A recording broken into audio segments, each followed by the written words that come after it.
Muhammad Nurullah inilah menjadi ilmu yang disebut Ma'rifat Nur Muhammad. Ma'rifat Nur Muhammad, ilmunya orang Banjar itu. Dari zaman Datu Kelampaian sampai sekarang itu yang diolah terus sampai sekarang. Barangkali itu rahasianya kenapa banyak orang namanya Nur di sini ya. Mungkin tafaulan namanya, ingin dapat keberkahan daripada Nur Nabi Muhammad sallallahu alaihi wasallam. Ini 3 di belakangnya masih ada satu lagi. Al-Mahdi Khalifatullah. Tapi 3 ini cukup. Nah, ini disebut dengan Haikal Ma'arif. Boleh saya sebut dengan GPS jalan pulang. Ya. GPS. Begitu tulisannya. Peta, map jalan pulang ini. Ahadatullah Ahmad Ruhullah.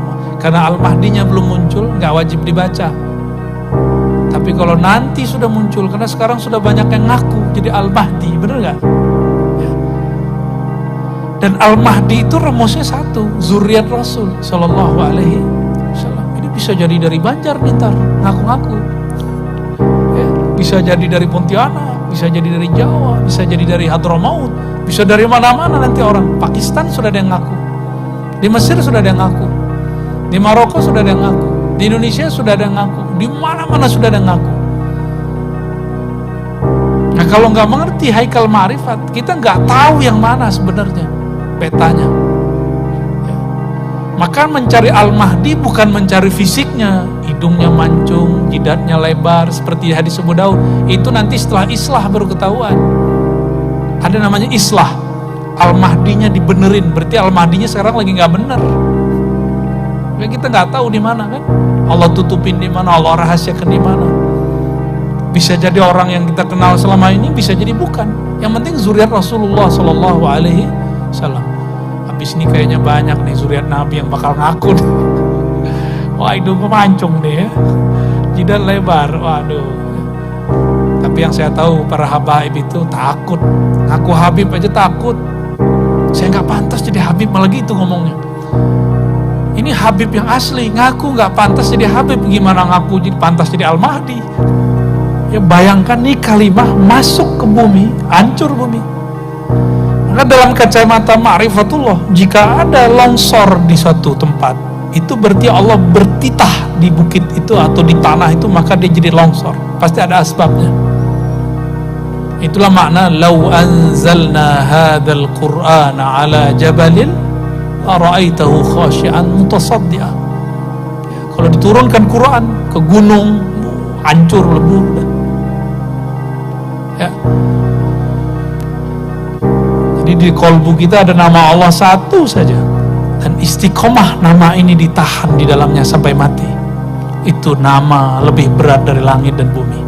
Nah, tapi ada satu rahasia, teman-teman, sahabat-sahabat semua. Yang ditimbang itu amal. Jadi nanti di akhirat ada namanya mizan. Apa arti mizan? Timbangan amal, ya. Anggaplah ini timbangannya. Ini timbangan hanya menimbang amal. Kalau nggak amal dia nggak timbang. Maka apa saja amal kita ditimbang.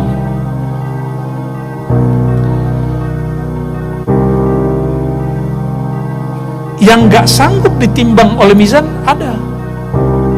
Kalimah Allah masih bisa ditimbang. Masih bisa ditimbang. Ini yang disebutkan dalam hadis Imam Baihaqi.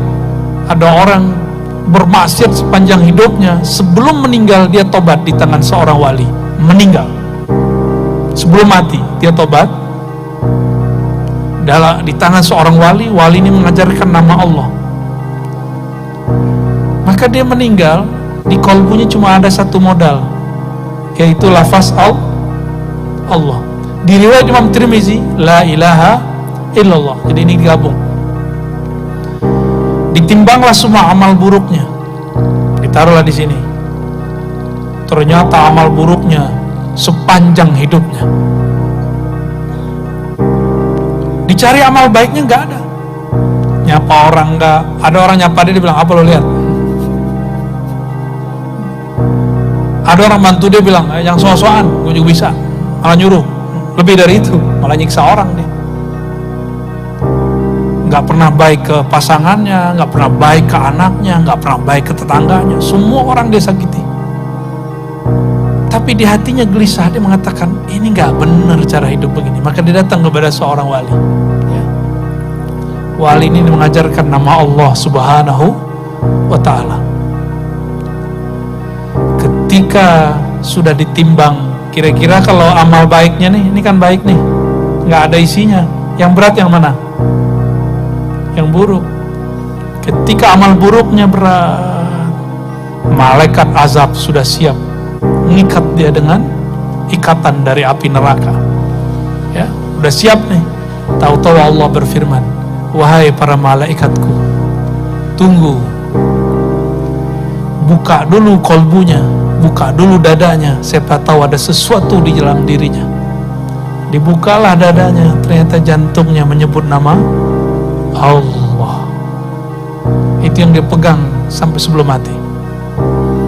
Kata Allah, ambil itu jantung, pindahin ke timbangan. Lebih berat mana? Lebih berat nama Allah. Maka yang sudah ditalkin berapa bulan yang lalu, tolong diamalkan itu, walaupun 40 kali ba'da sholat. Ya, habis sholat diam sebentar, istighfar, baca Fatihah, tawasul yang kita mau, Nabi, Abah Guru Sekumpul, Syekh Saman atau siapapun ya, yang jadi guru kita. Lalu kemudian kita zikir sebentar, Allah 40 kali aja. Kalau lagi sibuk 7 kali, tapi pelan-pelan. Kita nggak cari angka di akhir zaman ini. Di akhir zaman ini yang kita cari adalah kualitas. Ada yang nggak bisa ditimbang. Itu nama Allah masih bisa ditimbang. Apa yang nggak bisa ditimbang? Ilmu mengenai Allah. Makanya di dalam Al-Quran kita sering baca habis maghrib, syahidallahu annahu la ilaha illahu wa wal malaikatu wa ulul ilm. Allah bersaksi dengan ilmunya dan para malaikat serta orang-orang yang memiliki ilmu. Ilmu ini gak dapat ditimbang oleh mizan. Jadi yang ditimbang cuma amal, ilmu tidak bisa ditimbang. Oleh karena itu, surat Muhammad ayat 19, fa'lam annahu la ilaha illallah. Maka ilmuilah olehmu sebelum mengatakan la ilaha illallah. La ilaha illallah masih bisa ditimbang, tapi ilmunya gak bisa ditimbang. Ya. Ini yang jadi PR kita ke depan. Maka ilmu kita, jalan pulang kepada Allah adalah mengenal siapa Allah itu. Itulah jalan pulang. Ya, itulah jalan pulang. Dan saya merumuskan dengan izin Allah dan isyarat dari guru-guru yang kita sebut haikal ma'arif. Haikal ma'arif itu artinya haikal ma'rifat. Kata orang Banjar apa? Ilmu ketuhanan. Tapi ini nggak tinggi-tinggi amat ya. Ini yang tinggi cuma gayanya aja. Ya. Itu yang kita baca tadi. Haikal ma'rifat. Apa bacaannya? Ahad, Zatullah, Ahmad, Ruhullah. Ini dia. Ya. Muhammad ini biasa yang dikenal itu Nurullah. Ini yang biasa dikenal. Tapi kemudian ini boleh diganti dengan Habibullah. Muhammad Nurullah inilah menjadi ilmu yang disebut ma'rifat Nur Muhammad.